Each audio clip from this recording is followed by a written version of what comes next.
Gente, esse é o nosso momento, segundo às 18, graça e paz, que Deus permaneça conosco. Estamos aqui ao ar livre, debaixo de uma mangueira, agradecendo a Deus pela natureza, pelo seu grande cuidado com a gente e a revelação da sua benignidade e da sua misericórdia. Hoje eu amanheci raciocinando sobre um assunto muito interessante da palavra de Deus e que biblicamente deve permear e conduzir a nossa vida. Eu quero trazer para a sua meditação, para a nossa meditação nesse momento de segunda às 18, para a gente ponderar a nossa vida e atribuir a Deus toda a honra, glória, louvor e exaltação. Porque Paulo, escrevendo aos Romanos, no capítulo 11, versículo 33 a 36, ele diz: ó profundidade das riquezas, tanto da sabedoria como da ciência de Deus, quão insondáveis são os seus juízos e quão inescrutáveis os seus caminhos. Pois quem conheceu a mente do Senhor? Ou quem foi o seu conselheiro? Ou ainda, quem a ele deu primeiro para que ele seja recompensado?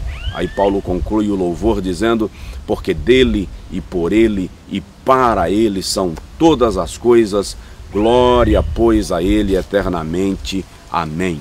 Então eu quero falar um pouquinho sobre vaidade versus humildade.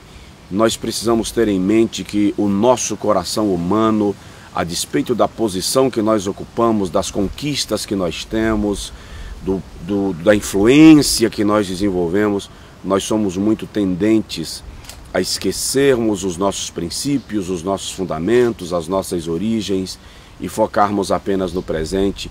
E lamentavelmente, quando a gente esquece da nossa origem, nós também acabamos perdendo o nosso foco de onde nós pretendemos chegar.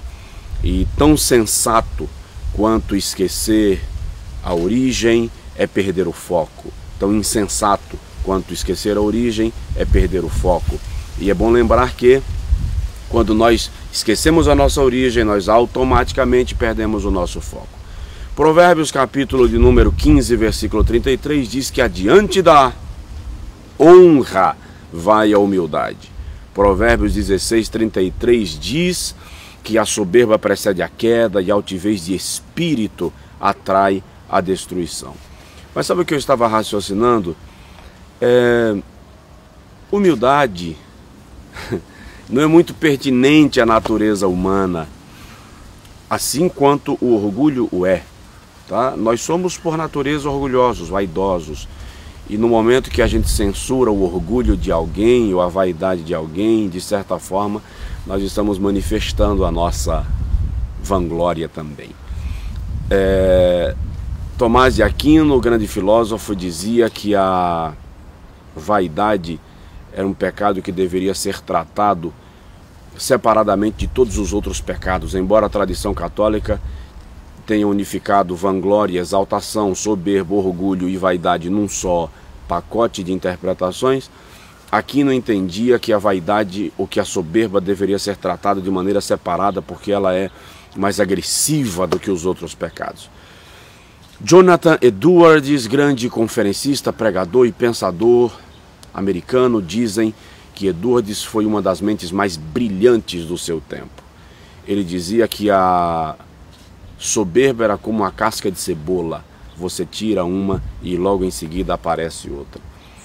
Mas o que eu estava refletindo hoje pela manhã é que muitas vezes até a nossa humildade é uma manifestação de soberba, é uma tentativa de provar para os outros que nós somos mais humildes, mais parecidos com Jesus do que o irmão, do que a irmã.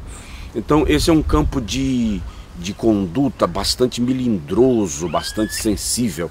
Você já parou para analisar, por exemplo, que na melhor das hipóteses nós temos 80 anos de vida e o que passar disso é cansaço e enfado? Já parou para analisar que não importa o quanto você é bonito, bonita, cheiroso, cheirosa, pele branca, pele morena, pele negra, seus olhos são azuis, verdes, caramelados, grandes, menores, orientais, ocidentais? Se você morrer, tudo isso para. Quando a gente morre, tudo isso acaba. não importa a influência, o poder, a fama, a riqueza, a humildade, e quando eu falo de humildade eu estou falando de padrão, de vida, de posição social, todos vão para o mesmo lugar. E quer saber, quando o indivíduo é atacado pela morte e o seu corpo desfalece, em questão de horas, a pele acinzenta, os olhos dilatam, trilhões de bactérias cadavéricas que já estão habitando dentro do nosso organismo são liberadas para entrar em ação num ataque sem fim. E em questão de horas, o organismo está tomado por essas bactérias e começa o estado de decomposição. O próprio organismo libera uma bactéria chamada cadaverina, que é responsável pelo mau cheiro do corpo morto. O cérebro se torna um líquido pastoso amarelado. Os olhos, ao dilatarem, amarelam, acinzentam. E em questão de horas, todo esse líquido mal cheiroso, desagradável, que até pensar nisso agora, vendo esse vídeo, lhe irrita, lhe chateia. Afinal de contas, eu estou falando do assunto que todos nós fazemos questão de rejeitar. Nós somos finitos, fadados à morte. Por mais tempo que vivamos, o fato é que aos homens está ordenado morrer em uma só vez. Então, quer saber?